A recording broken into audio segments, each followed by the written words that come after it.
Hi, everybody. That was 4 clicks that time. Did we get 4 clicks before we came in? Oh, my Do we normally do 3? 3 clicks, generally. This is throwing me off. I'm a little thrown off, but I kind of liked it. It gave me a little extra something. I interrupted you immediately. What were you going to say? Well, I was within a second. You did, but I was talking about something else, like that wasn't going to be podcast related. See, we just kind of dive into these without warning, and so I'll tell you after class, Kyle, because I actually kind of already forget what I was going to say. Oh no, I do. I did. I'll tell you now. I had a concert on Friday night, and I wasn't there. Kyle wasn't there. Sorry, Very buddy. unsupportive friend. But that's neither here nor there. He had a pretty good excuse. Audio Technica, which are the microphones we use for this podcast, that's the type of mic I use at my concert too. And I saw it and I was like, oh, Kyle. Kyle. Because one time we started this podcast and my part wasn't recording because he said, you have to be able to see. And it was like echoing in my head. You have to be able to see the Audio Technica. And you did, and it probably logo. sounded great. Right? Yeah. Did they tell you that? Like, you have to be facing Audio Technica? Otherwise, it's not going to No, work it was well? a different kind of mic, but it was Audio Technica. It's That's the a kind great brand. These were not cheap. They weren't cheap. I mean, they were not bad, but I bought 4 of them, which always makes things 4 times as expensive as if you were to buy one of them. Not always, because sometimes you get like a deal. True. We have a Black Friday sale for KT3 Fitness if you guys are looking to join the gym. I saw that. Right? Yes. I made the graphic and everything. It was a pretty splashy graphic. Right? It was just like, it screamed Black Friday sale. It had nothing to do with the gym. It had no gym pictures or nothing. It just said Black Friday. And then it said what it was. Prism-y. Yeah, but I was like, blue. that's marketing right there, bud. It just catches your attention because you're like, it could be anything. But then you realize it's the gym and you're like, huh. You know, it captures the attention of the people that weren't maybe even thinking about the gym. Just they like Black Friday. Right. And do you ever use Canva, Kyle? Mm-mm. I'm going to introduce you to Canva. I use PowerPoint for most of my things. And then I screenshot it because it's so easy. Please tell me that's not true. It's true. You use PowerPoint to design your graphics? Sometimes I use Photoshop like a normal person. But if it's something simple and easy, I literally use PowerPoint. I'm trying to find something to stabilize myself. Right. This is shocking. I'm going to introduce you to Canva. It will change your life. Is it easy to use? It's unbelievably easy to use. Because you know what I hate? Incredibly more intuitive for social media. For sure. I don't know that. Why would you say for sure? And you no, don't I even believe know it. that? It's got to be better than PowerPoint.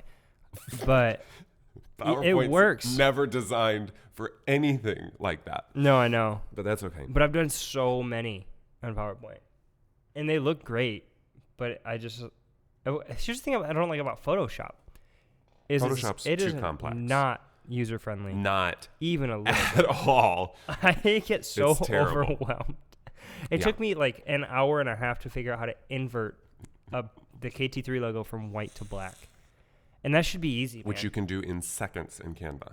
And you can do it in seconds in Photoshop if you know how to do it. But I didn't know how to do it. Because there's so many buttons, dude. I'm excited to change your life and save you so much time. Cannot wait for Canva. And it's very affordable. Oh, man. You think your graphics are good now? It's affordable. It costs money? The pro version does, which I pay for. I'm paying for all the software, man. When you have complimented me on graphic stuff, it's Canva. It's Canva. It's Canva. You do make really... That makes so much sense. Thank y'all. I knew it wasn't PowerPoint. I knew it. Yeah, and I knew you probably weren't using Canva for yours. So no. I was right. And I actually have someone, like if I need a legit graphic done, which is not often, I have someone else do it. Oh, really? Yeah. You have someone who's good at PowerPoint or just decent at graphics? Photoshop. They use Photoshop. So that's what I mean, Photoshop. Yeah. It's like they don't use PowerPoint too. Otherwise, I would not pay them to do it. Oh, that makes me smile to now know that that's what you use. I should not have disclosed my secret. I know. Now I've got some more ammo. Some more. If he ever tries to tell me how to do anything, I'll be like, Kyle, you use PowerPoint to design graphics. I don't think I need to listen to you. But did it work? That last graphic was clean, right? It was clean, but it was not We'll talk later. It was just clean and simple. And that's what I needed, Yeah. That's what I needed. You're all about clean and simple. Mm-hmm. And guess what? It's already produced 5 memberships. Well, then. In the one night that it was there. But here's the thing. It's all about testing. If you designed a different graphic, maybe you would have earned 7. You want to try it? Yeah. Make me one right now. I'm not going to do free work for you. During this podcast. You bum. Wow. Here's something you might not know about Aaron. He's afraid of earthquakes. Did you see there was an earthquake in Indonesia? No. Big one. 200 people dead. 5 point something. Is that big? That's not that big. It's not, but a lot of people died. Let me look up earthquake because I just seen it. Earthquake. Yep. Is it quake or quake? I've always Quakey. Earthquakey. Sounds like somewhere in 6.9. Okay, that's way bigger. big. Way bigger. That is big. And it was 126 miles from Balaka City in Balaka, Indonesia. Bengkulu. I like how you see that kind of word and you just give up immediately. Forget phonics or anything like that. Yeah. That's too foreign of a word. Right? That's literally. What I'm saying. He's literally looking at his We've had 20 more right subscriptions since the last time I looked at it. 20 more subscriptions? Yeah. Since last what? Night? Probably last Monday is the last time I checked. Wow. That's really good. So you get the notifications, but you don't actually go check. Yeah, I don't keep a running tab of the number. I go see. check it once in a while to make me happy. I'm happy for you, Yeah, Kyle. That's it's exciting. Just sometimes though, you do have the weeks where people cancel a lot more than people sign up, and that sucks. Do you want me to head up the cancellation department? I could follow up with all these losers who choose to cancel their subscriptions at the greatest gym on earth. Yeah. And I could have a procedure that I go through every time. A lobotomy? I could take that little portion of their brain out that decided to cancel. Yeah, And I would. Okay. If I were you, Let's and talk if you were after a true friend, you would do that Let's for me. talk after this. I can't pay you to do it. I guess I could sell those little portions of their brain. You probably actually could, which is messed up. So I'll just do you know there is a market for organs? Of course. Kidneys are like worth money.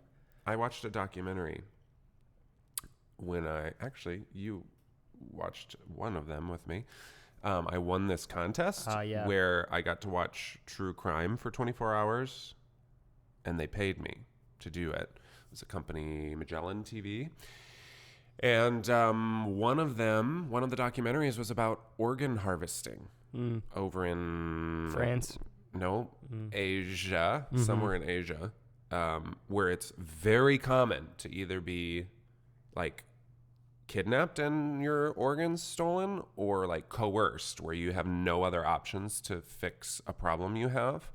And then they offer to pay for the procedure, but during the procedure, they actually take an organ while they're at it.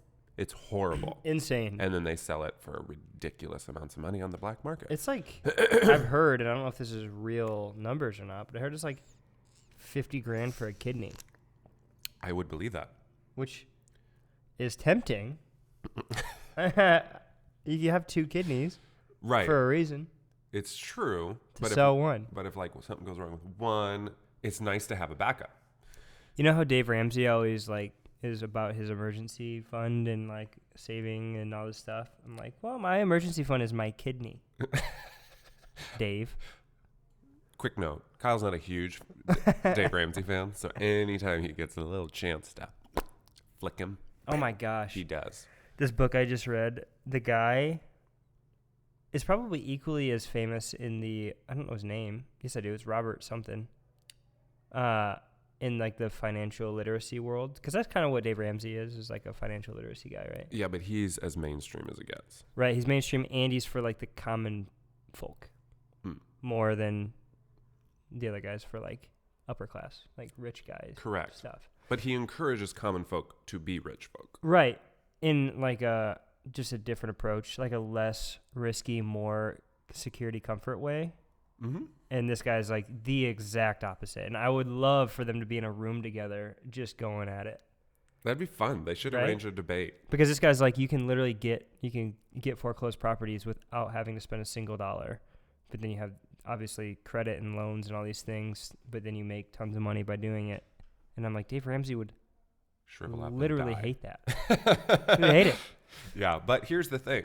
I think that Dave Ramsey's mission is he understands that most people, the common man, needs to follow a more structured bink to get to wealth, whereas people like that, and a lot of the people who, they say the top 1% a lot of those people understand risk and reward, and so they're able to wisely make those kind of decisions and still have a great outcome, whereas most people, if they tried those kind of things, would be wrecked. So Dave Ramsey's like, listen, if you want to build wealth, here's some absolutely guaranteed steps to getting there. And then once you're there, you can take more risks and that kind of stuff. Right. I think most people, when they start making more money, they start spending more money, and then it's just this like constant cycle of making more, spending more, trying to catch up, so you're never ahead. Right. Whereas the people who are more wealthy generally can control themselves better. Yes. In their spending. AKA that's ring. Very wealthy. Ring. Very, very wealthy. You guys have no idea how you have no wealthy. Clue. Like, we started this podcast as a way to spend money. Like, we just needed more business expenses. We needed more write-offs. We're like, the government is taking our money like never before. Some people have to buy big fancy trucks, big cool things. We bought a podcast studio that I found in my closet that I already had. Well, we did buy the candle that spilled all over my computer. We also built. We built the fake plants. We built the lights. We built most of it and then bought a few things. Kyle and I just can't stop building things. Right. In reality, the builders. We're just building. In fact, after podcast today, what are we doing? We're building again. What are we building again? Treehouse. Yep, treehouse. Remember? Favorite thing to build. Remember? There's no trees on Kyle's property, but we're going to find one. I don't have grass on my property. It's just cement. It's cement. Oh, it's as cement as it gets. In a perfect world. Mm-hmm. Totally just transitioned out of that treehouse. Thank you. But I was struggling with where to go with that. In a perfect world, my occupation someday will be just building new businesses, having the money to build new businesses, and then selling them, and then moving on to the next one. Yep. And then building it. I can totally see you doing that. And then developing it, stabilizing it, selling it. Right. Continuing that trend. That would be awesome. We talked about that recently because I have this strong feeling Kyle's building this podcast, and then pretty soon, next time I come into the studio, there's going to be a new person here, and he's going to be like, "Hi, I'm Kyle's replacement." Kyle moved on to another business venture. Just kidding. This isn't a business for us. No, we make no money doing this at all. It's true. It's only ever cost us money. Yep. But we enjoy it. Look at my We laughs. like entertaining That's you. just You obnoxious. peaked. Wow. You barely peaked in my mic. Wow, yours way peaky. Yeah, sorry. Way yours? peakier. Yeah, I actually turned your volume down. Clearly, I was gonna say. Wow. Actually, I think you should actually turn yours down. I know. I'm way up in there now. What the crap? Sorry if we're making your ears bleed, everybody. Yeah. Please don't sue us. We're not making any money. We also don't have insurance. To remind you for this podcast. Yeah, well, that's just proof that it's a passion project, and you got to have passion projects in your life. And you guys are our passion projects. So much more intrigued than I've ever been to just entertain. I think how do we do that? You're doing it. I want to just entertain for a living. It's kind of fun. I know. It sounds so fun. I know it's so challenging, but so rewarding. It can be. It can be. It's not always. I think this is a great little segue. We watched La La Land. That's why I'm into it now. On Sunday. Long story behind it, but Kyle, how do I say this politely? He's kind of resistant to like good storytelling. Yeah, mostly. He's more of a Marvel Universe guy. I like treasure hunting movies, which I it's great. Yeah. Marvel has its place. Mm-hmm. But every once in a while, I just have this desire to grab Kyle by the head. And he just does. pull it. And he pull it does that apart, too. My ears hurt. Stretch him a little bit. And so La La Land is one of those, not a lot of action, not a lot of pizzazz in some ways, but it's a great story, and it's a story that makes you think afterwards. So where I'm going with this is, yes, you can have these passions in life to do certain things. So the girl in it, Emma Stone, she wanted to be an actress. Mm-hmm. The Ryan Gosling wanted to be a musician. They both had these passions that they helped each other achieve, but then they ended up not being together, falling in love, and they both realized... That part sucked. Sorry if that was a spoiler for some of you, but... Yeah, what the crap? They both come to the realization, was that my true dream, or was being together the true dream? And we gave up that dream to pursue our other dreams. And so there's that, like, where is satisfaction found? Is it in achieving the dream? Is it in relationships? Is it the combo? That kind of thing. It's in Jesus Christ and Jesus Christ alone. Amen. Amen. It's true. It is true. And that element is not in that movie. But it does make you think about, like, what's my goal here? What's my goal here? Yeah, exactly. Two times. You have to think about your goal twice. I'm going to not segue again. Okay. No transitional period. This is now the transitional period. Good. Where are we going? A guy found a ring worth $50,000 with his metal detector the other day. Wait, you did just transition. Yeah. Oh, yes, you were. And we can go back to it, but it was just on my mind. No. That was fun. This is good. With a metal detector, huh? So when I was a kid, which was... Are we transitioning again? No, Help! no. It's related to the story. Related. So when I was a kid, my dad bought a metal detector one year, and we used that thing for hours in our yard. And then we would take it to the park in Albany. Like, we were going to find literally anything. You don't like it? I just tried his Dr. Pepper and cream soda pop. 0 sugar. You didn't like it? Hairball. It wasn't great? Not my fan. I mean, I'm not its fan. Go, Aaron. That's your fan. I knew I had one fan in the room. All right, sorry, go ahead. So you did a metal detector. We spent hours with this metal detector. That's my dad, like a dream come true for a young boy. Right. Yeah. And I was always into treasure hunting, and my dad was always into treasure hunting, and that dude would take that thing to, like, by the river. He'd get bored and just take his metal detector and go. And I'm like, if that man would have found a $50,000 ring, his life would have been complete. And instead, he hasn't, and I know it's his one desire. Well, he still has time. Mm-hmm. Right? Mm-hmm. I don't think he has a metal detector anymore. Seriously? Yeah, I think he got rid of it. Oh, it was a cheap one, too. It's not like it was actually going to find something. Right. That's kind of sad still, though. We found a nail in my Maybe yard. I'll get him one for Christmas. You could? Make sure it's top of the line, though. Do I get anything that's not top of the line? Don't answer that question. Don't answer that question. Don't look outside this garage door. I was just thinking, why is the Subaru the first thing that came to my head? I texted Kyle on my way over here. I said, do you hear my Subaru? It's very noisy. My car is loud. Mm-hmm. It's our secondary vehicle, and it has served me well. Dave Ramsey would be proud. You would be. We paid cash for it. Did not pay cash for that car. Yes, we absolutely did. No, I did not pay cash for that. Oh my gosh. You think? I didn't do it. Kyle didn't pay cash for his 2023 Toyota Camry. What up, Dave? But anyway, it was Subaru. This Subaru makes a lot of noise. So I texted him on my way, and I'm like, do you hear my Subaru yet? I'm 5 miles out. Which is, you can hear it for a while. She makes her presence known, which is a good reflection of... It's true. In reality. It's true. I had a really interesting discussion. It's really funny to me now that we both have clogged noses. So we're just a bunch of sick dudes talking into a mic. We are. So thanks for bearing with our change in intonation. Indonesia.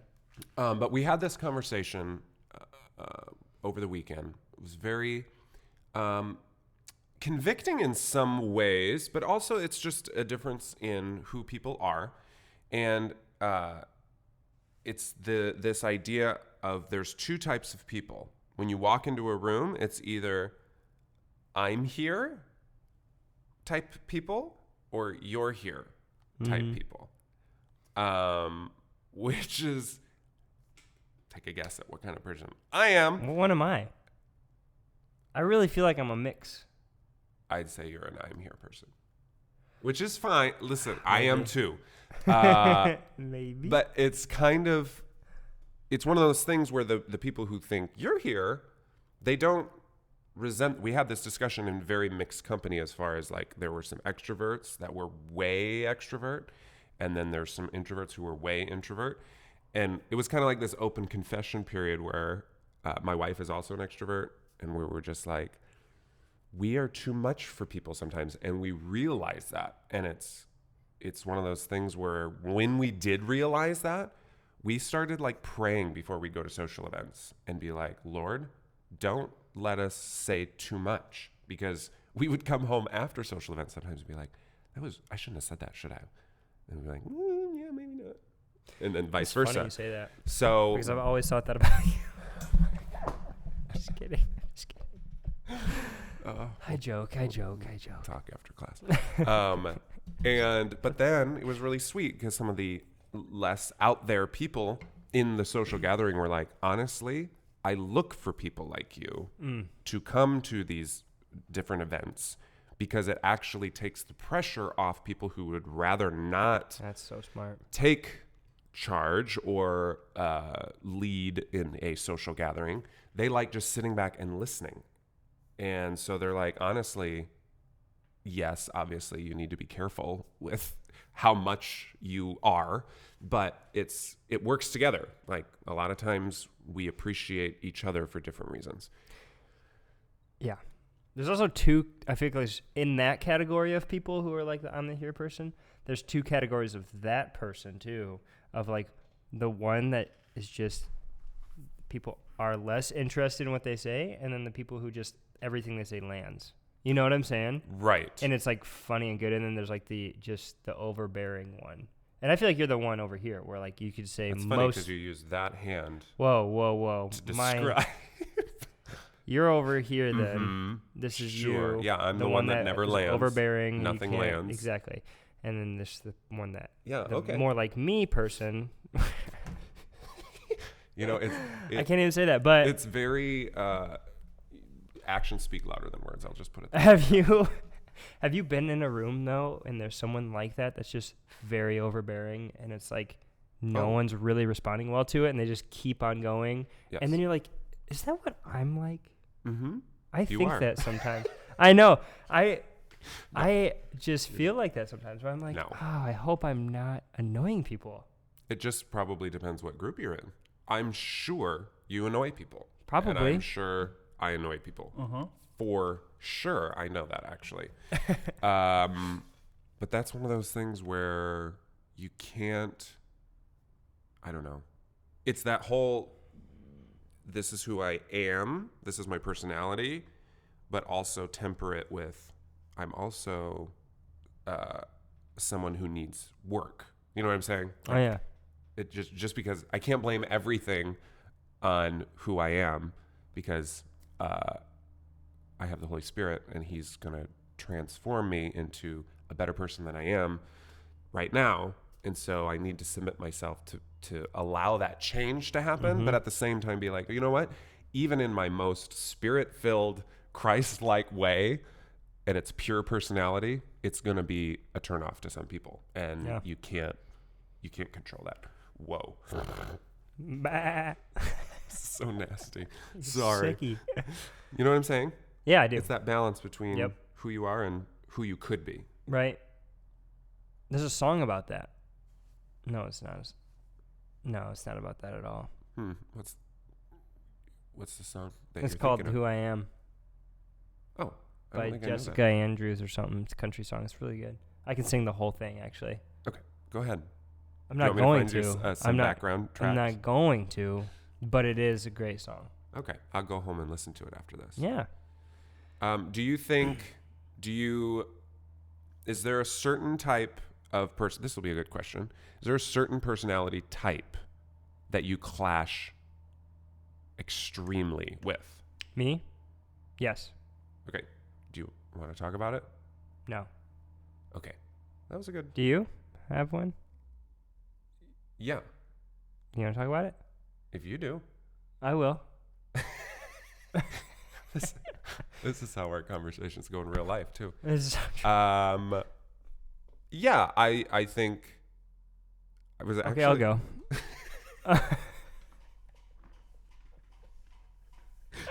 It's too late now. You are going. Do you have a ticky here? Are you? I don't know what that was. Heat? Do you have heat registers in here? Yeah. Where? Up there.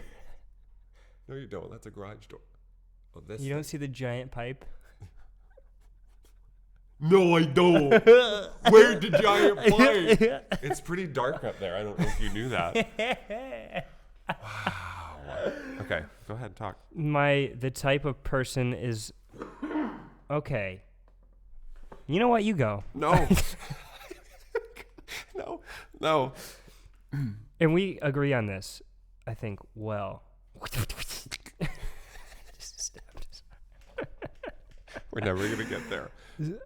We're both very kind of not free-spirited, but just not super planny and kind of go with the flow type personality. And then when people aren't, it is not great for us because we feel like kind of trapped in trying to monotony. Not monotony. No, not monotony. It becomes monotony because it's too scheduled and straightforward and then I feel like my life is revolving around that. And I don't like that. Yes. You know, I don't. Yep. And it's 1,000% because I like to have control of my time a lot. And I like to do what I want to do for the most part, which is selfish probably. And I will, if it's sporadic, I will absolutely do probably anything. But if it's like planned in the future and consistently planned, then I'm like, I don't want to do that. I almost get anxiety when it's about to happen because I'm like, when it's consistent or even just any planned event. No, it's like, it just depends. If it's consistent, probably would be the answer. Because planned events are great too. Like your concert that I didn't make it to would have been awesome. You know, that would have been great. But he's just repulsed by anything that's scheduled. I was like, I have a concert. And he's like, is it planned? I said, yeah. He said, I'm not coming. No, like prom is planned, and I'm excited for that. That'll be great. Yep. And then like vacations, if they're planned, obviously that's you can't miss those. I like those. I like planned vacations. Yeah. I also like unplanned vacations. So it's just. I get that. You know what I'm saying. You know what I'm trying to say. I would second that. That's really impressive. Wow. I don't think I've ever been more impressed in my life. Did not work. He just drank his Coke That's with one. What is that? A Dr. Pepper over his microphone. Like took that big risk. It was pretty cool. I would also. Oh no, he's crushing it. You think I can? No. You don't? No. Stupid. Ow. It really hurt. Charlie. I do have like structure doesn't frighten me by any means, and schedules and planning and that kind of thing.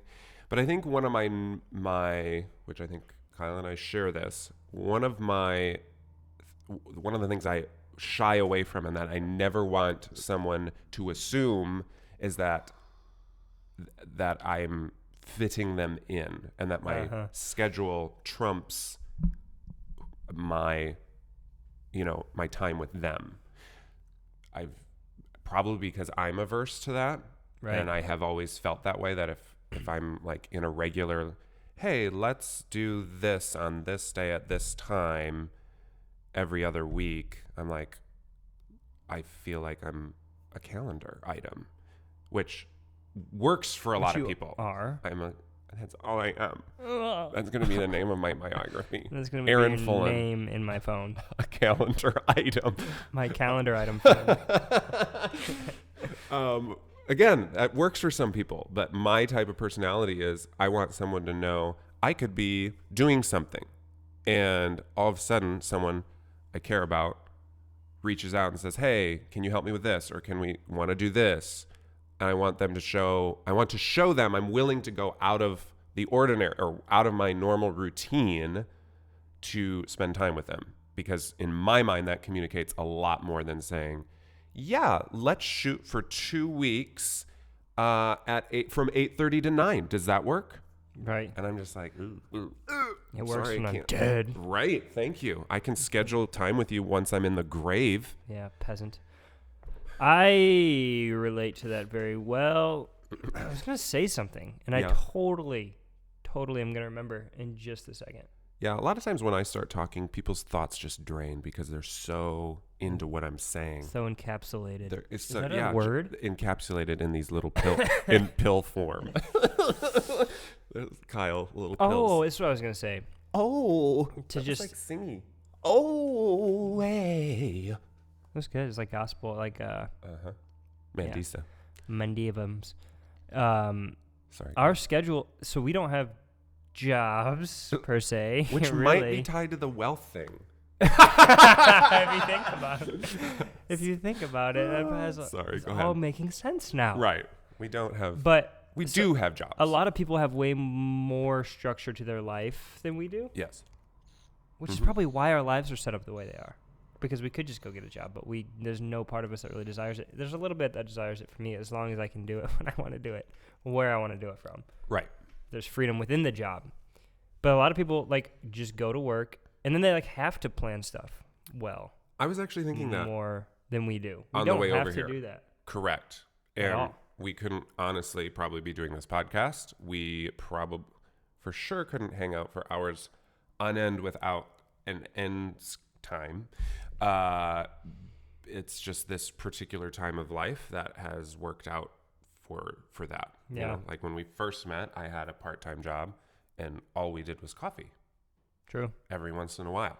So it is eras of your life too where most people do not have that luxury, and I understand that. But I have met people with similar personalities who still prefer, even when they get off work, to be more spontaneous. I just thought of something. Yeah. You want to hear something? Okay, so I'm reading this book called Tribe of Millionaires. Did I tell you about it? You did tell me a little bit about it. I don't think you told me. So Tribe of Millionaires is about the 5 people who influence your life the most. And the 5 people you're obviously closest to, spend the most time with, and your life is going to look a lot like theirs, and theirs like yours. It's just how it works. And there's a lot of different laws that they talk about, like the law of accountability, different things. It's a really good book. So if you guys are looking for a good read, the Tribe of Millionaires is a fun one. But I was just thinking, my closest friends in my past have all been the same in that way, where we don't have a schedule and we can just randomly hang out or do something or help each other at any time, because we have responsibilities, but they're not set. Right. And I never realized that until right now, thinking back through the people I've been really, really close to are all people who are like that. Whoa. Says something, doesn't it? It does. I think it's because you can't help but view that desire to stay scheduled as a boundary between, like a wall of some sort between getting closer with someone. Right. Because if you can't break out of schedule, it's like, well, then I'm not above and beyond anything in your normal everyday routine. Yeah. Like brushing your teeth, eating food, average, hang with Kyle. Every day. Throw away group. foods. Yeah. Wow. That's interesting. This is a lot thinking of about self-discovery, a lot of I know. We do self-revelation. this. So last time we podcast was last Thursday. Now it's Tuesday because Thanksgiving's in 2 days. Thank you, Jesus. Thanksgiving to thee. And so this will release next Tuesday, a week from today. Right. So it'll have already been Thanksgiving. So happy. I hope you guys had a great Thanksgiving. But last podcast, we podcasted, and then we got in my car and we went and searched for preemie nipples because I had baby bottle preemie nipples. Yep. And because I had Blakely and couldn't find any anywhere, had to order them on Amazon. But then we went to 3 stores. Yeah, we went to 3 stores. Came back here, sat on opposite couches, talked for 4 hours. I like how you clarified. We sat on opposite couches. We did, yeah. And talked for a long period of time. Yeah, we hung out. We ended up hanging out for 6 hours. Yeah. And he That had happens a almost every time. responsibility at the cutoff time, so it had to. Right. Yeah. Otherwise, it probably would have been would've longer. Yeah. Yeah, But that's fun. That's all pretty good neat. fun. It is good fun. It's And today we were supposed to go to Dubuque, and we might still go to Dubuque to look at some properties, but also to check out Aaron's school and also to get food because I'm very food motivated. But I might have daddy duty because we're out here being dads, dude. We're dads. We're entrepreneurs. We're dads. We do business. We're dads. You know? Right. Yep. All of those categories. Very, very prevalent. Yes. And the thing is, I was going to say something about, right before that, we were talking about something that I really wanted to talk about. We were talking about schedules. Oh, tell them about your, the books you're reading. Because Kyle's reading, he recently posted about 4 books that have changed his life. Give him a little synopsis about all that. Yeah. That's the ridiculousness theme song. Is that what it is? I liked it a lot. So, okay, I started doing this thing where I started listening to books again because I get in these moods where I really want to listen to books, and I love it when I do it. But then sometimes I get back into music, and I just stop doing books, and then I'll get back at some point. Anywho, I'm doing a book about Christ or a God-centered book, and then a book about business, and trying to just go book to book to balance the two, because eventually I'm going to write a book about how you balance the two. Because I think there's a lot of overlap, but there's also a lot of contradicting, and how, especially for me, it's challenging to find that middle ground sometimes in a lot of ways.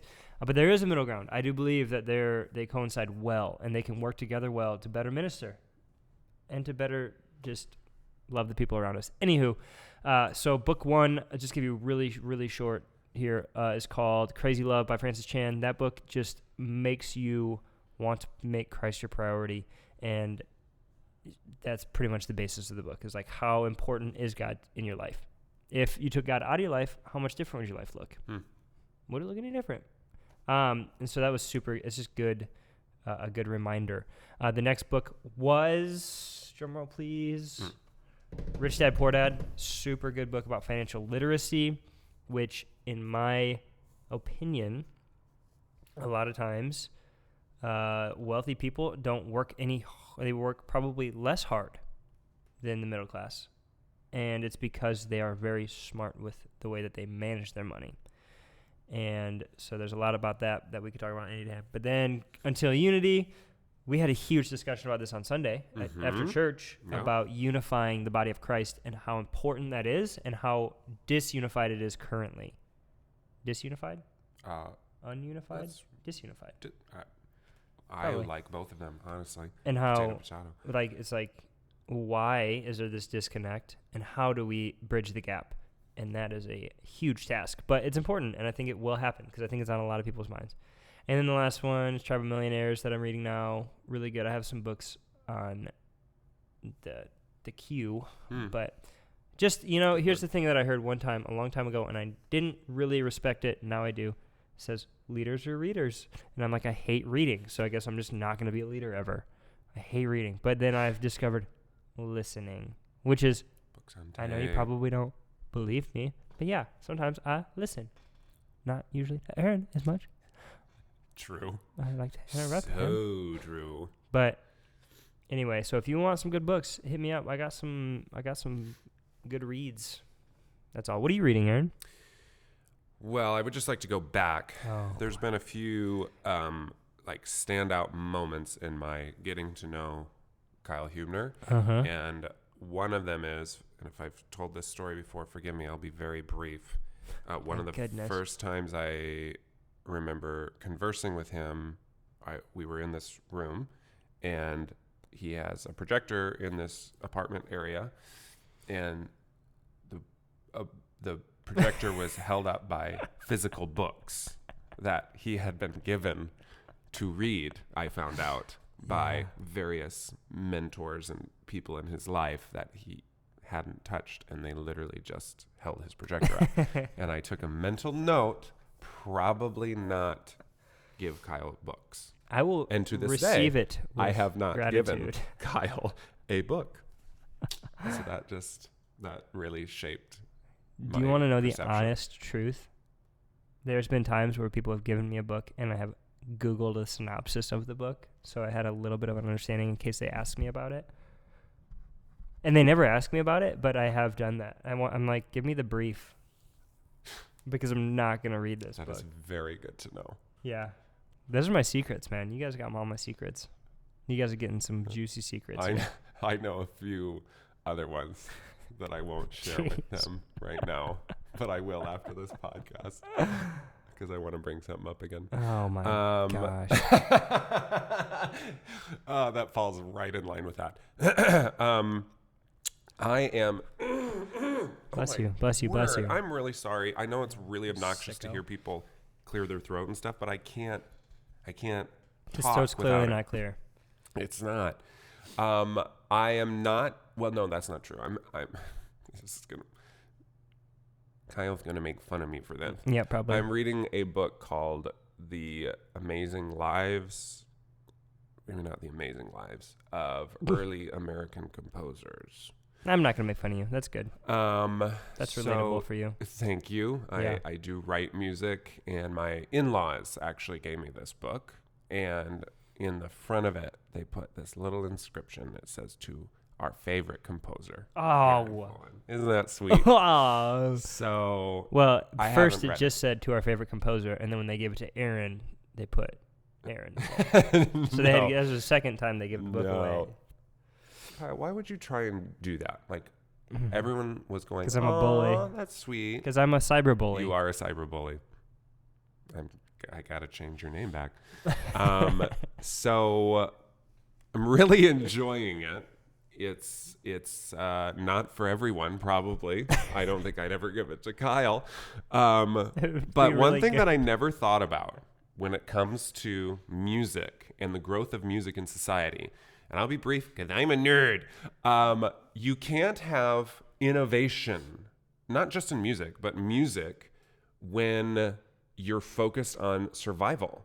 So when this nation started, and for example, when the Puritans came and landed at Plymouth Rock, and most of them died the first winter, they're focused on building homes and cooking meals and protecting their property and doing all of these things. You don't have time to write music. So anytime you have this kind of growth or change in an empire, you bring the music from where you came. So we brought what was popular over in England over to our place. And that's all you have time to do. If you're singing to your baby at night, you're going to sing music that you've heard before. You're not inventing new music. So that didn't come in America for like 100+ years until we were stable enough to be like, hey, we have a little extra time on our hands. We now have time for artistry, for technology, innovation. Those kind of things come out of stability in a civilization, in a society. You cannot have that. Like all of the great classical composers were funded either by the church or wealthy benefactors. And that's a sign of comfortability and time to write new music. Like that's why we have the music we have today, is people with money a lot of times providing housing and all those kind of things to people who are creating art. And you can't have that when you're just starting out. So I was like, I never thought about that. And so the music that's being created in America is relatively new. That is like American at its core. In fact, jazz is probably one of the first things that was purely American. Like that birthed here. Same with ragtime, if you're familiar with what ragtime is. I'm not. It took a long time. Anyway. What's ragtime? Like do do do do do do do do do do do do do do do do do. Oh. Do do do do. That's a ragtime. The Entertainer. Probably early 1900s. Oh, that wasn't around. You weren't around. Yeah, I was. Good. You are significantly older than I. Very much so. If you remember. And it's great. My age just gives me a little a little bit of a ledge. A little bit of a ledge. So that's what I'm reading. But I'm also reading every day. Just finished 2 Thessalonians. What I like to do is I read the same chapter, like depending on what the chapter is. A lot of times I'll read it, and then every day I try to be pretty consistent. Journal about one verse that really stood out to me, and then my thoughts on it. So a lot of times, obviously, there's more verses in a chapter than just one or two that I want to focus on. So I'll just keep rereading that chapter every morning until I have like documented all the verses that I'd like to have documented and think through. And normally I close with like a 1-line prayer. Like, here's the verse, here's what I like about it. And then the very last line is, Father, help me do this. That relates to that passage. And then one of my followers gave me a devotional that I read, not as super consistent. It's just very short and brief. And so sometimes I read that, sometimes I don't. Oh, I caught a mid-yawn. You know, I'm just an exciting person. Kyle just, every time he hangs out with me, he's hanging on every word, and he can't get enough oxygen to his brain that he is so locked in on what I'm saying that he has to yawn. I'm a little sleepy today, okay? I know you guys probably couldn't tell. I know you probably couldn't tell by the sound of my voice or the looks of my eyes, but I'm tired. I match your shoes. I have red shoes. I love these shoes. They're very cool. Are they cool? I have 3 pairs of these shoes. He has red shoes, and I have a red shirt and... red sunglasses. Yeah, sweatshirt. Sunglasses. These are Adventures in Odyssey sunglasses. Shout out to anybody who listens to Adventures in Odyssey. I write music. I can't even get these on my head anymore. I've written music for them a couple times, and now they send me Christmas gifts every year. I did not know that you wrote music for them. Yeah. Whoa. 2 Because episodes. your kids love that show. My kids are obsessed with Adventures in Odyssey. Fun fact, they just celebrated 35 years on the air. They started in 1987. Wasn't born then either. I wasn't either. You sure? Positive. But they're an incredible show. They're pushing towards 1,000 episodes. It's one of the longest running shows ever, and it's amazingly well written. I will say they had their heyday, I think, in the mid-90s. They've kind of changed their audience base, which I understand why you do that to new generation of listeners, but it's a little more Saturday morning cartoony than it used to be. I'll say that. But it's one of those shows, kind of like well-made movies. Kids and adults can get things out of them that are awesome. I can't wait for our 1,000th podcast. We're so close. Oh, we should have guests at some point, huh? I know. We actually talked the 6-hour day. This is all still new to us, and we're figuring out what our lives are gonna look like and be, what we're gonna be when we're gonna grow up. That didn't go far because we don't know at all. But we're really looking at Two Dudes in a Corner and what its future is and how we're gonna do what we're gonna do. Which is exciting and fun. That's what it is. That's all it is. That's what it is. So just be excited, okay? With us. Anywho, it's about time. It's about a wrap here. Almost 50 minutes today. Thanks for sticking in there with us. If you are. Yeah. If you turned off by now, how dare you? That's okay. Don't. I'll see if they can send you another pair. Yeah. I need 2 more pairs, please. Kyle wants one. I would love one. Can I have blue ones? I don't think they have blue. Actually, I don't know. Okay. This is all they sent me. Thank you all. Yeah. For being the ears that listen to our mouths. Exactly. And you know what? We love you. Even if we don't know you. That's all. Peace out.